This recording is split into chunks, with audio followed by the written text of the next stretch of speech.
Vous écoutez Passeur de mémoire, un programme audio proposé par La Parole Donnée. Le célèbre avocat marseillais Gilbert Collard, élu 2 fois député, puis député européen, s'est aujourd'hui éloigné de Marine Le Pen pour rejoindre Éric Zemmour. Son parcours politique balaie un large spectre idéologique, de la SFIO dans les années 60 à Reconquête en 2022, après être passé par le Parti socialiste et le Rassemblement Bleu Marine. Auteur de nombreux ouvrages sur la justice, la littérature, la politique et la religion, Gilbert Collard dévoile dans cet entretien un aspect moins connu, sinon moins visible de sa personnalité, la puissance de sa foi. Interne chez les maristes de 8 à 16 ans, sa foi naissante est parvenue à résister à la rudesse des professeurs et des religieux avec lesquels il dit avoir tout appris de l'injustice et du mensonge. Chrétien contrarié, il sait cependant que cette éducation d'un autre temps a forgé sa personnalité et participé à la construction de l'homme qui allait devenir l'un des plus brillants avocats de sa génération.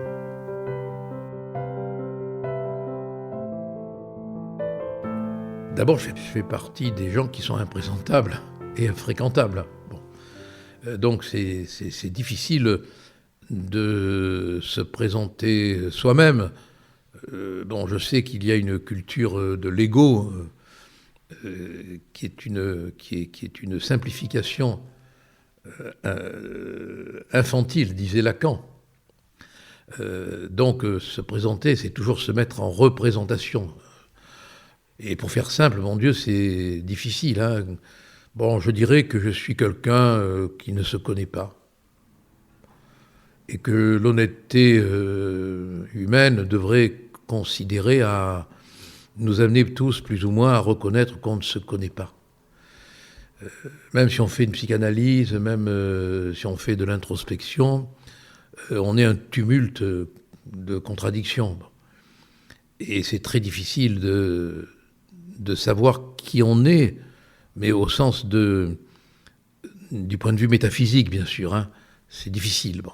Alors, maintenant, on peut faire une présentation historique, voilà. Alors, je suis un ancien élève de chez les Pères Maristes.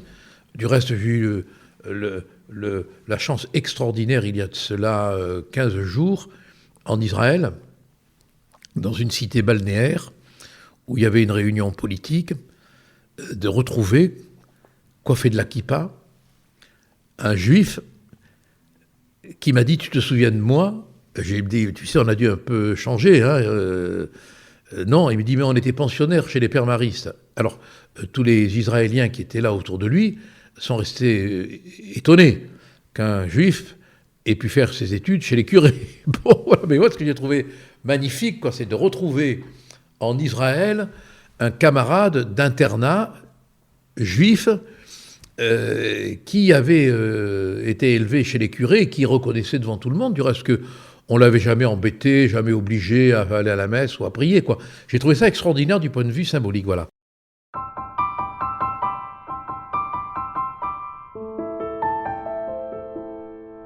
J'ai fait des études de droit, des études de lettres. Je me suis beaucoup intéressé à Chateaubriand et à Voltaire. Et puis j'ai été avocat et ma carrière a démarré tout de suite, hein, puisque la première plaidoirie que j'ai prononcée, la première fois que j'ai pris la parole dans une salle d'audience, c'était un hasard extraordinaire, c'était en cour d'assises, pour défendre un clochard, qui, lorsque la peine avec sursis avait été prononcée, m'a dit « Merci petit gars ». Ça a été le plus bel honoraire de ma vie. Le premier honoraire, il n'a pas un rond, évidemment, un Clodo, que vous voulez qu'il me donne, hein. Mais ça a été le plus bel honoraire de ma vie. Et c'est un dossier qui m'avait été confié par un grand avocat de l'époque, hein, et qui avait perdu le dossier. Il m'avait dit, j'ai pas de dossier, mais peu importe, lisez Le Voyage au bout de la nuit, et puis vous comprendrez, quoi. Alors j'ai vite lu Le Voyage au bout de la nuit, malgré la réticence imbécile à l'époque que Céline m'offrait, hein. Et j'ai pris des phrases entières que j'ai utilisées. Par exemple, il buvait du gros rouge épais comme de l'encre. C'est un cocu d'infini. On lui a donné des décorations, mais pas de pension. Enfin bon, j'ai vraiment fait du Céline. Et à la fin de l'audience, un chroniqueur judiciaire qui s'appelait Paul-Claude Innocenzi m'a dit Je vous donne mon cahier de notes. C'est une plaidoirie extraordinaire. Et quand j'ai regardé le cahier de notes, il y avait toutes les phrases de Céline. Bon. Et alors j'ai appris plus tard, beaucoup plus tard, quand j'hébergeais Tixier-Vignancourt, à l'occasion de l'affaire Doriol, il n'y avait absolument aucun lien politique. Hein. Simplement, au soir de la première audience, il ne savait pas où loger. Bon. Et je l'ai vu errer dans la salle des pas perdus avec sa valoche. Et je suis allé le voir en lui disant « Maître, je peux vous aider ?» Parce que vraiment, il tournait autour de la statue de Mirabeau comme une boussole déréglée. Bon, j'ai dit « Écoutez, est-ce que je peux vous aider ?» Il me dit « Je ne sais pas où dormir ce soir. » J'ai compris que c'était Clodo, quoi. Bon. Et je lui ai dit, trop heureux, moi, de l'occasion, vous vous rendez compte, mettre la main sur les secrets de fabrication d'un maître pareil. Je lui ai dit « Mais moi, je peux vous héberger. » Bon. Et il est venu chez moi. Alors, mon père était un résistant, et évidemment... voir Tixier, ça l'enchantait pas.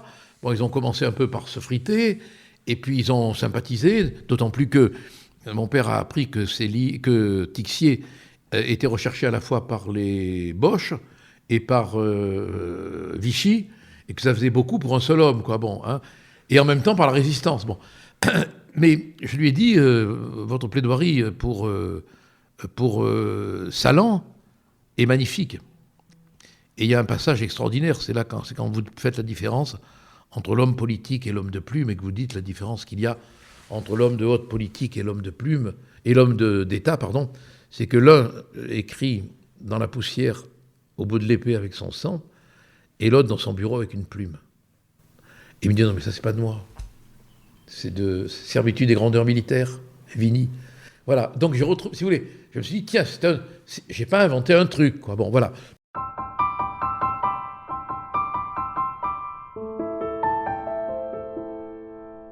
Donc, première plaidoirie, cour d'assises. Bon. Et après, j'ai écrit des livres, beaucoup. Là, je viens d'en écrire un qui s'appelle, je fais la pub, hein, Protestation, confession sur l'état de la France, hein, bon, qui est assez drôle sur la fin, puisque je raconte les dessous du divorce de Jean-Marie Le Pen. Oh, il y a une anecdote, si vous voulez, je vous la raconte. Bon. On arrive à l'audience. Il y avait Jean-Marie, que j'ai trouvé très grand. Mais je crois que c'est la dimension médiatique, ça. Hein. On voit les gens connus beaucoup plus grands qu'ils ne le sont.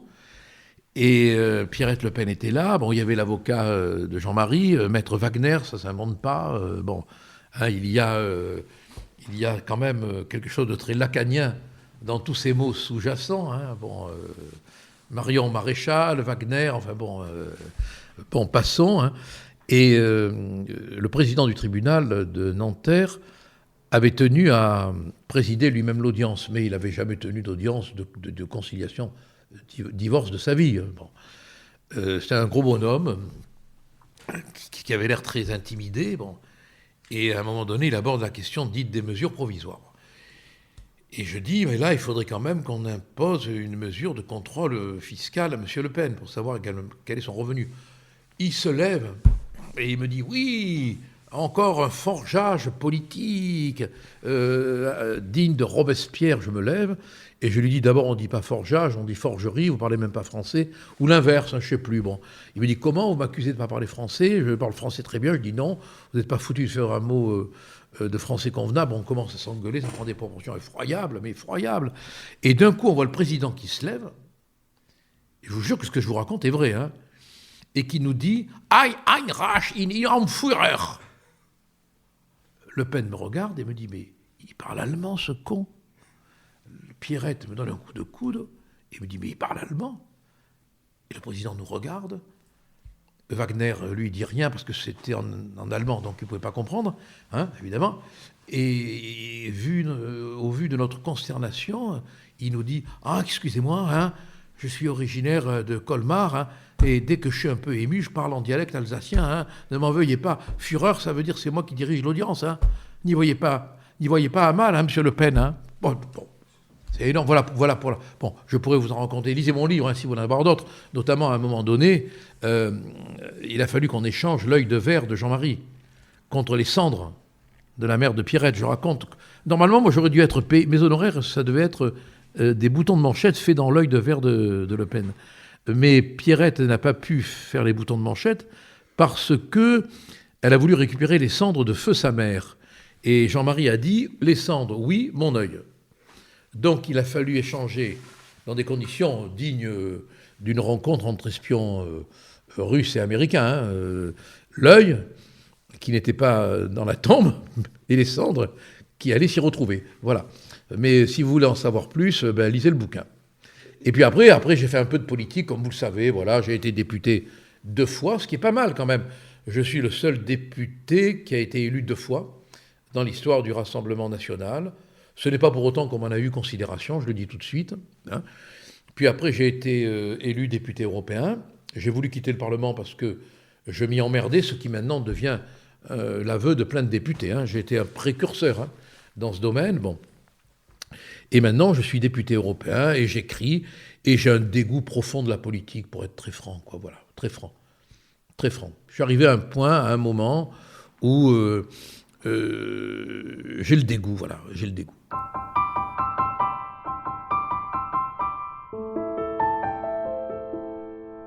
Mais si on n'est pas un enfant, on est un vieux con. Hein. Je veux dire, vous avez des enfants qui sont des vieux cons, hein, et des vieux cons qui sont des enfants. Moi, j'ai vu sœur Emmanuelle, quand elle m'avait rendu visite à Vichy. Oh, là aussi, il y avait une scène extraordinaire qui s'est produite. Je ne sais pas si j'ai le temps de vous la raconter. Elle a voulu faire un tour de manège. Il y avait un petit manège. Elle a voulu monter sur, je ne sais plus, c'était un cochon ou un cheval, et elle a fait un tour de manège avec les filles. Bon.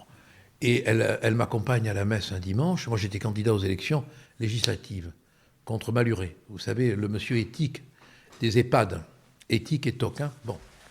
Hein, bon, qui a été ministre des droits de l'homme, mais pas des droits de l'homme vieux. Hein, bien évidemment, quand on voit ce qui se passe dans les EHPAD. Hein. Et on est à l'église, parce que moi je vais à la messe tous les dimanches. Hein, et le curé la voit. Et le curé dit « Ah, il y a sœur Emmanuelle qui est là, ma sœur, si vous voulez dire un mot. » Alors elle monte à l'autel, elle prend le micro, et elle dit « Bonjour, chers frères, chères sœurs, je suis ici pour soutenir le seul des candidats qui vaille la peine. » Et elle a fait un discours électoral en disant « Mais réveillez-vous, mon Dieu, bon, c'est extraordinaire, le curé a failli se saouler à l'eau bénite. » Enfin, ça a été extraordinaire. Voilà, bon. Et voilà mon parcours politique. Bon, et maintenant, je suis député européen et j'ai rejoint Reconquête.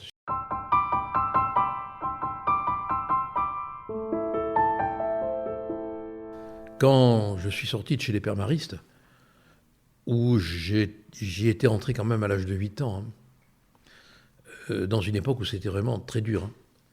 On portait l'uniforme, on sortait une fois par semaine si on avait 80 points, et parler dans les rangs faisait perdre 10 points. Il y avait le cachot. J'ai fait un mois de cachot, moi. Un record, non, je suis recordman du cachot. Oui. Bon. Quand je suis sorti de chez les Pères Maristes, je n'avais plus le respect de l'institution. J'ai versé dans une espèce d'anarchisme.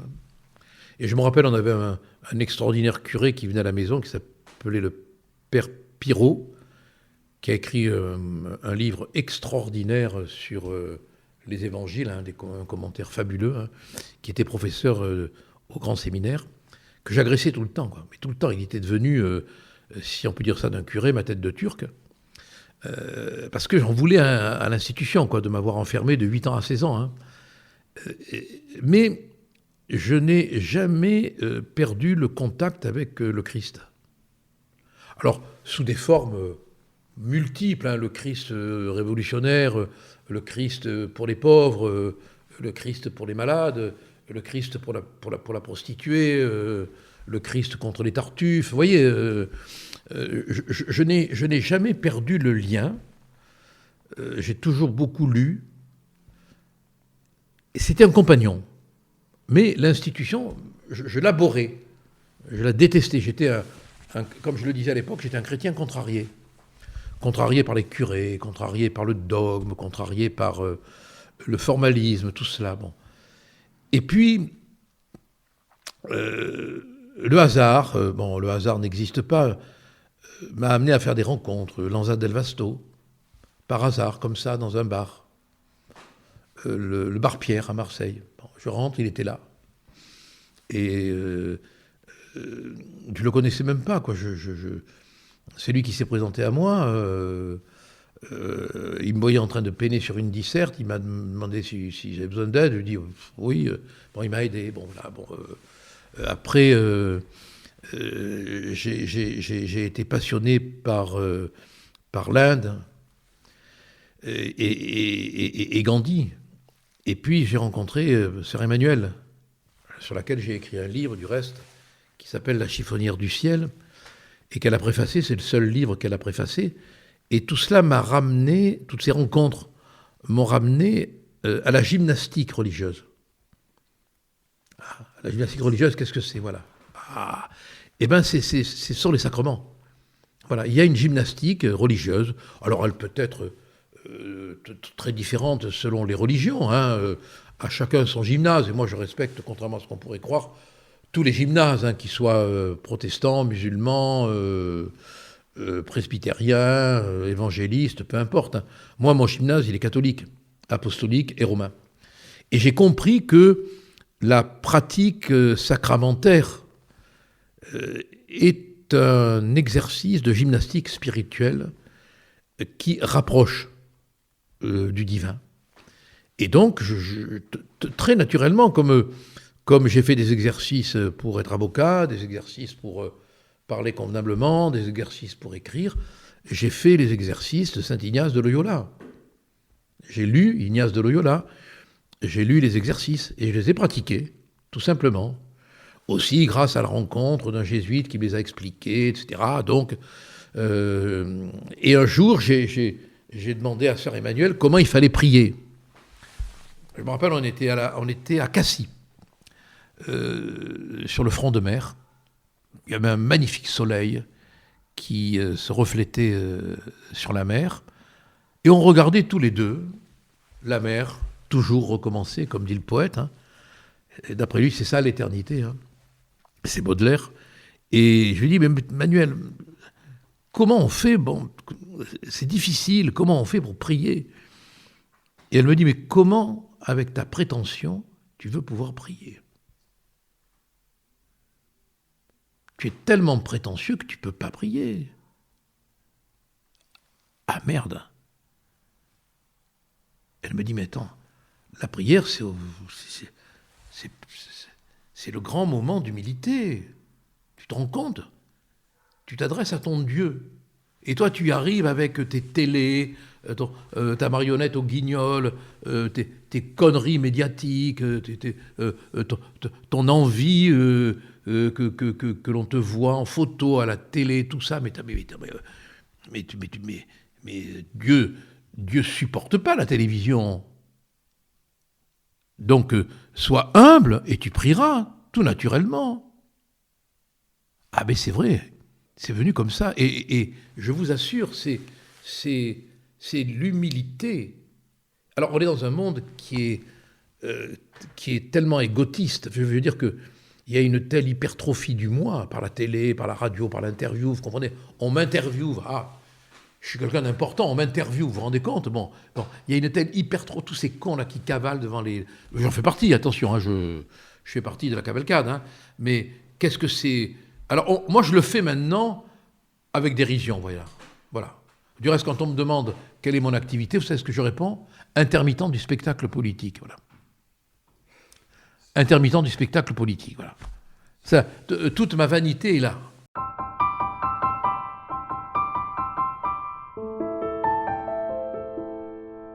La passion du Christ, elle résume toutes les souffrances qu'un homme peut vivre. Et principalement dans le procès, victime, parce que je pense toujours en premier aux victimes qu'on oublie trop souvent, et à ceux que l'on accuse. Il y a, si on est attentif à la lecture de la Passion, tout ce que l'humain peut faire de mal à l'humain. Voilà.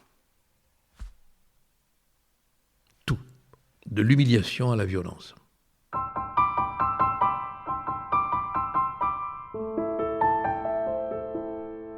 C'est-à-dire que moi, je voulais être comédien, mais mon père m'avait dit, écoute, deviens avocat, tu auras un public assuré. Bon, c'est mieux, crois-moi. Et c'est vrai, c'était pas idiot. J'ai eu un public à ma disposition toute ma vie. Hein. Bon, mais à l'époque, le public était bon, les magistrats étaient de qualité. Maintenant, ils sont devenus beaucoup plus poinçonneurs que magistrats, hein, beaucoup plus technocrates que juges. C'est dommage.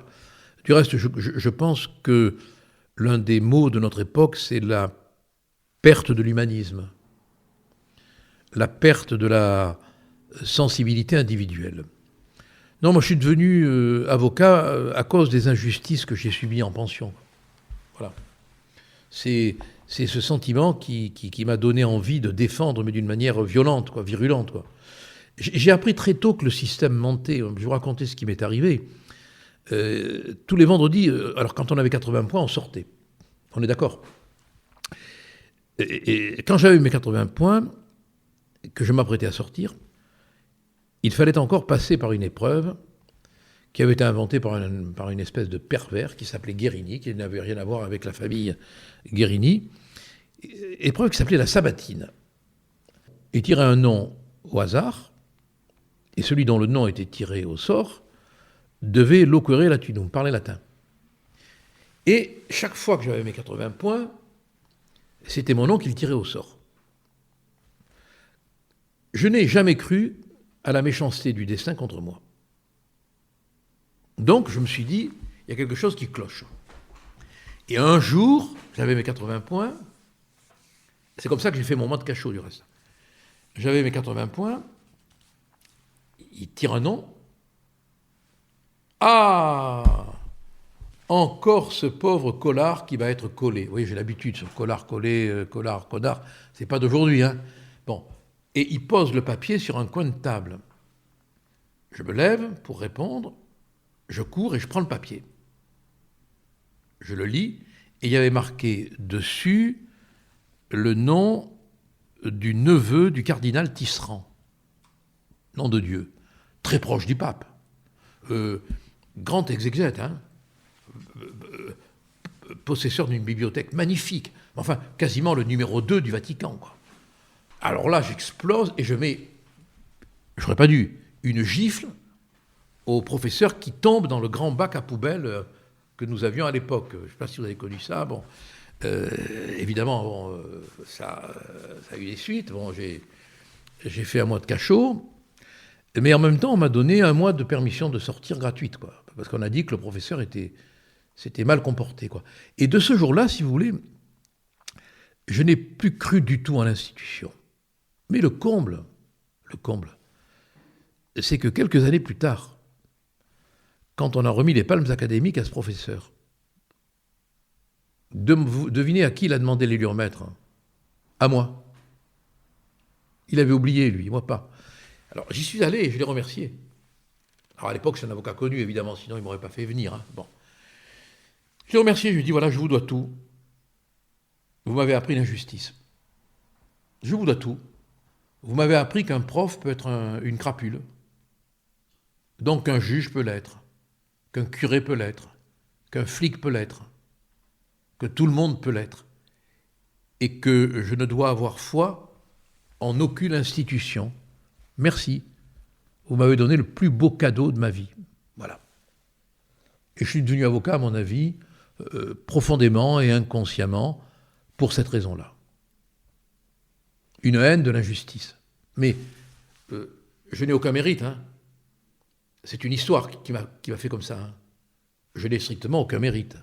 Et quand j'étais avocat et que je plaidais, je me serais fait tuer, hein, sur place, hein, pour défendre. Hein.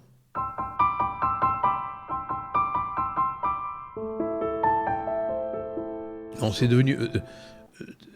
tout est trop merdique pour que la foi ait sa place. Je crois que nous allons vers la merde, mais je ne sais pas encore en quelle compagnie, écrivait Romain Gary. Moi, je sais en quelle compagnie on y va maintenant. Hein. Bon. Hein. On y va vers l'islamo-gauchisme, vers la déchristianisation, etc. Bon. Alors, bien sûr qu'on peut être chrétien en politique, bien sûr, mais un humaniste peut être aussi chrétien qu'un chrétien est chrétien, je veux dire. Hein. Mais c'est tellement merdique que franchement, c'est souillé, c'est petit. On n'a plus que des gens qui viennent gagner leur vie, là, au Parlement. Hein. On n'a plus que des salariés. Moi, je le vois. Hein. C'est que la course au petit fric, quoi. Ils n'ont pas de boulot. Ils ont besoin des avantages que donne le Parlement, quoi. Bon, quasiment, on devrait exiger 5 ans d'activité professionnelle, au moins. Au moins, vous voyez. Mais bon, aujourd'hui, entre les technocrates et les bons à rien, on est pris au piège.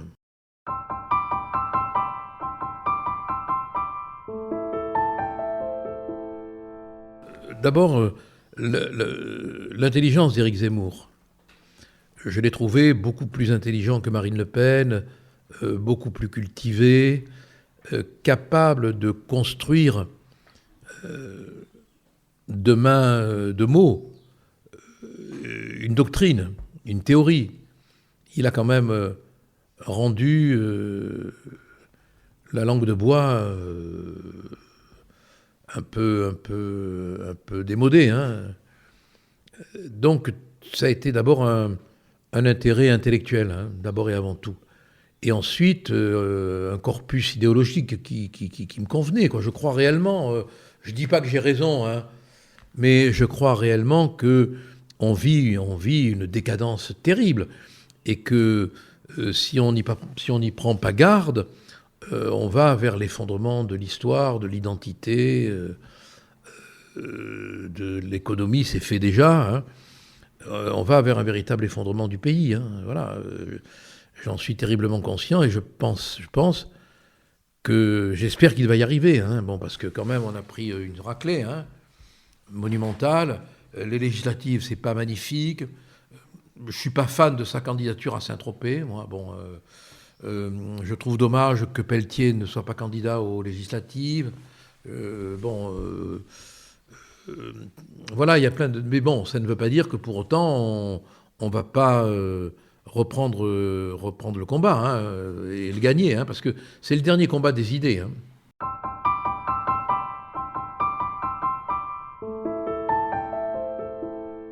Parce que moi je ne suis pas pour le parti unique. Bon, je ne suis déjà pas pour le chef, moi. Je n'arrive pas à obéir à quelqu'un. Bon, alors, vous imaginez, je ne suis pas pour le parti unique. Je ne suis pas pour la fin de la République. Je ne corresponds. Je suis pour le parlementarisme, au contraire. Hein. Je plaide même, moi, pour une démocratie parlementaire. Et je suis quasiment pour un retour à la 4e, vous voyez ? Quasiment, avec tous les défauts qu'on lui a attribués. Il y avait au moins une vie politique. Vous voyez, qui n'existe plus. Donc, si on dit que quelqu'un qui est pour la démocratie parlementaire, la suprématie du Parlement, la multiplication des partis politiques, le suffrage universel, hein, le recours au référendum sur les questions essentielles, et quelqu'un d'extrême droite, entre nous, c'est un peu foutre en l'air tous les concepts politiques. Hein. Non, moi je ne suis pas du tout d'extrême droite. Je suis contre les extrêmes cons, ça oui.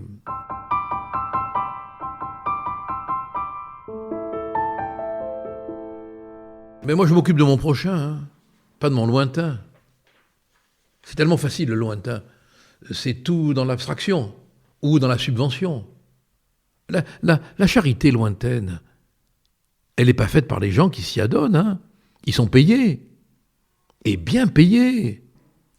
Interrogez-vous un peu sur les salaires que touchent les présidents de certaines associations. Vous serez étonnés. Je m'y suis intéressé. Je parle en connaissance de cause. Hein. Il n'y a pas de charité, là. Hein. Et toutes ces associations dites ONG, elles sont subventionnées. Elles font finalement du tourisme subventionné. Mais moi, je m'occupe de mon prochain. Bon, mon prochain, c'est le Français de Montpellier, hein, ou l'étranger devenu Français. Bon, maintenant, je ne veux pas de statut défavorisant pour un étranger. Je veux simplement qu'il n'ait pas l'équivalent des droits pour des questions d'équilibre juridique, simplement. Hein. Par exemple, quelqu'un qui ne cotise pas, je ne vois pas pourquoi il aurait droit au chômage, par exemple, hein, ou à une retraite.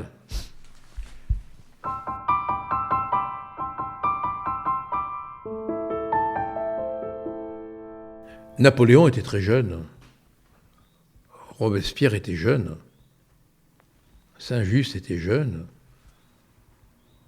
et ainsi de suite. Ce qui est sûr, c'est qu'ils n'ont pas l'expérience. Donc il faut l'alliage du jeune et du vieux. Mais c'est bien que des jeunes s'engagent en politique, c'est bien, parce que ça donne une preuve qu'il y a un intérêt et peut-être un renouveau de la politique. Moi, je trouve que c'est une bonne chose. Mais c'est pas pour autant qu'on doit dire le vieux n'a plus d'intérêt, quoi. Parce que quand même, avoir fait le chemin, c'est pas inutile. Hein. Bon, on connaît la route, quoi. Je veux dire, voilà. Bon, et le jeune, s'il a tout ce que le vieux n'a plus, n'a pas tout ce que le vieux a. Vous voyez ce que je veux dire?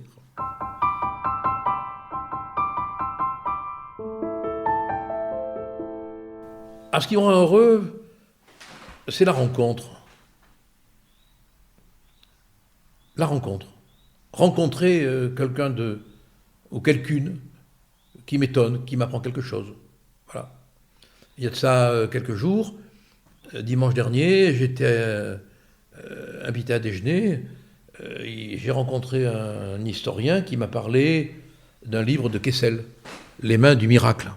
Extraordinaire bouquin, mais extraordinaire bouquin. Je l'ai lu et j'ai été heureux de ce moment parce que j'ai rencontré quelqu'un qui m'a apporté quelque chose. Voilà ce qui me fait plaisir. Moi, il n'y a plus que la rencontre qui m'intéresse. Vagabonder sur les chemins de l'humain et rencontrer des gens. Le reste, je m'en fous. Tout est vain. Tout est vain.